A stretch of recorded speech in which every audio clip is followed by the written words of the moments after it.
Good morning, everyone. I'm sitting here at City Hall. There is no one in the building, but I just wanted to reach out and check in, give you some thoughts. I'm sitting here with John Humpert, and we're actually practicing social distancing. He is way over there, and I am way over here. So we just thought we would take a minute to, answer actually some questions that have been coming into my office. So right now, I want to just express this has been an incredibly difficult and challenging time. However, we are going to get through this together. I think Reno is incredibly resilient, and that's who we are, and we've got to be rooting for Reno. One of the things I also wanted to address is that we have a lot of businesses that are still open, and I would kindly please ask you can do your part right now. I think people don't realize that we are the weapon against this virus. We are. And what we can do is stay home. So I'm just begging you and pleading you, because what happens if we don't do that? That puts our healthcare workers at risk. It puts our firefighters, our police officers, our front line, all the people that do great work throughout the city, because those are people that are going to need to stay healthy, especially if we have people that are getting sick. So I can't stress that enough, that our first responders and our healthcare workers are so important right now. And so we would just ask, please stay at home. So, one of the things for me that is so tough is the unknown. It's like we don't Yeah. know how long this is going to last. We don't know Yeah. what the impacts are going to be, but we're taking it day by day. How are Right. you Right. kind of combating that unknown? Well, and I think it is really hard, and it's a very real fear, because we can't see this. We can't touch this. Certainly, other disasters we can see, whether it's fires and earthquakes, right? We see the impact of that. But we also have to be looking at the people that are losing their lives, that are coming down with this virus, right? And I know it's difficult, but we will get through this. But at the same time, I think you're right. It's the unknown. The good news about Reno is we are resilient. We are strong. We will come back. This won't be forever. But it is challenging when it's something that you can't wrap your head around. It's bigger than all of us right now. Yeah. Part of what the city can do seems so narrow. We've been throwing everything up against the wall, trying to be creative and thinking of where we can have an impact. But there's only so much that we can control by Yeah. state law and what we handle. What are some of those Sure. challenges in your mind Yeah. that we wish we could be doing more? Well, and I think, you make a good point. Because we can't see it, we feel very helpless, right? But I actually think there is a lot that we can be doing. There's so many different things. One thing people ask me, how can we support our small businesses? Go out there, buy a gift card, see if they have online shopping, call them to see if they offer takeout, those kinds of things. We can still do that. That is still in our control. The other thing is watching out for your mental health. I know a lot of people are consuming a lot of news right now, especially because they're staying home, and they're on social media. So there's a lot of information that is out there, but we consume it so differently. And so we have to take care of our mental health. And how we can do that is reach out to people. Just because we're social distancing doesn't mean that we need to be absent. Send them a text, certainly someone that you haven't spoken to in a while, check in on them. Those are things that are important. But as a city, I have to say I'm incredibly proud of our team, what we're doing. Every day we're thinking of new ideas that will be helpful in this time of crisis. And, it's from taking care of our seniors to taking care of our infrastructure, those things that we need to keep in check so that we can make sure we still have a city that functions to the best of its ability. Yeah. One of the things that we've talked about internally is being honest and being open as a government. There's a lot of partisanship and a lot of, frustration with how things have been going, but Yeah. what do you think our message should be as governments? Well, and one thing I would say that, I guess I'm pretty surprised by how much politics does play a part when you're going through a crisis. And this is the time that we set that aside. But one thing I want to say, when I went out there in a press conference, obviously, I admit that we don't get the opportunity to roll them out the best way possible, especially in a situation we're not familiar with. This is something that, is very, very rare, right? So one of the things I think is critical is having that information from our public health officials.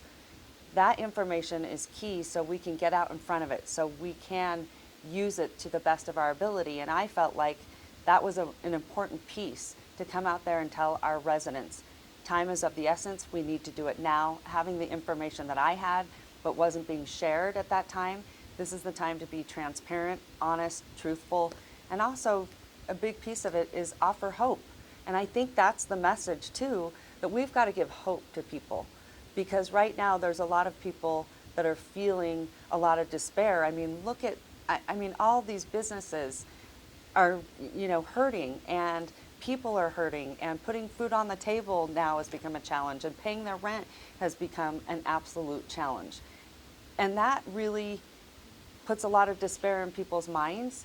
So we've got to offer hope, because we will get through this, we will do this together, but at the same time, people have to understand that this is bigger than all of us, and we can come out and just be really, really strong. But at the same time, it's hard to do that in this time because, like you said, there's uncertainty.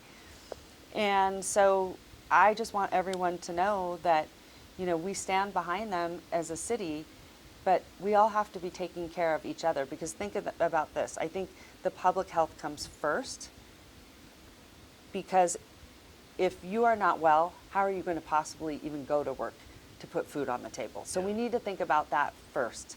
And then we will bring back this economy. One thing I'm proud of Reno for is diversifying our economy. I think that's huge. I think we're in a much better place than a lot of different cities in the state of Nevada, because we have diversified with arts and culture and food and our entrepreneurs and companies that have come and built and invested here. And so we have a real opportunity when we get back on track, when this subsides, that we can make a big difference. And I think Reno will really rise.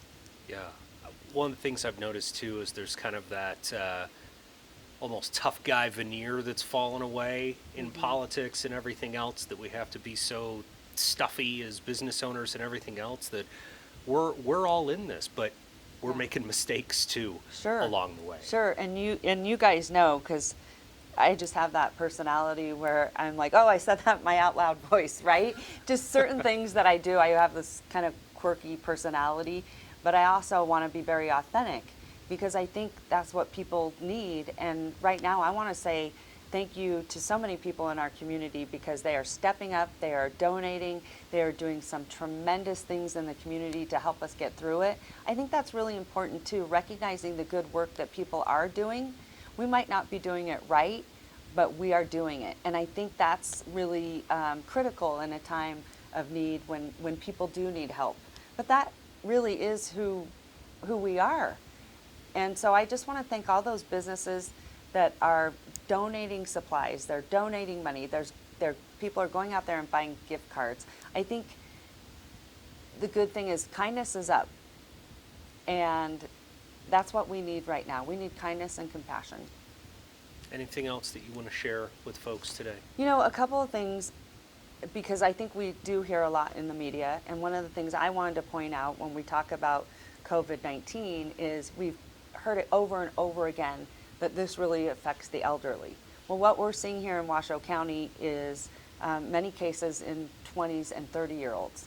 So we have to be really careful about saying it's just the elderly, it's just the elderly. And then we talk about how important that is to self-isolate, especially if you've been exposed, right? Continuing social distancing. We know that works. We know this is a really critical time for us right now to flatten the curve. We know that.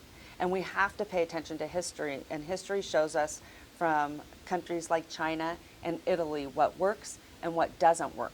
And that's where we really need to be paying attention and listening. You could be the difference. You could be the difference to save a life. And that's why in that press conference, I really felt that it was absolutely imminent to come out with information that people needed to know, that if we could get ahead of it, time is really critical right now. And if we could get ahead of it, we could be doing our part to save lives.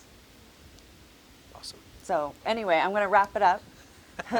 Thank you, Reno. I appreciate everything that everyone is doing. I appreciate my team. I appreciate our regional partners. I gotta say thank you to Governor Sisolak for doing a tremendous job all across Nevada.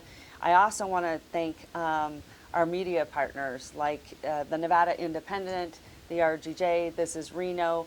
All of them are working overtime, our television partners, to get this information out.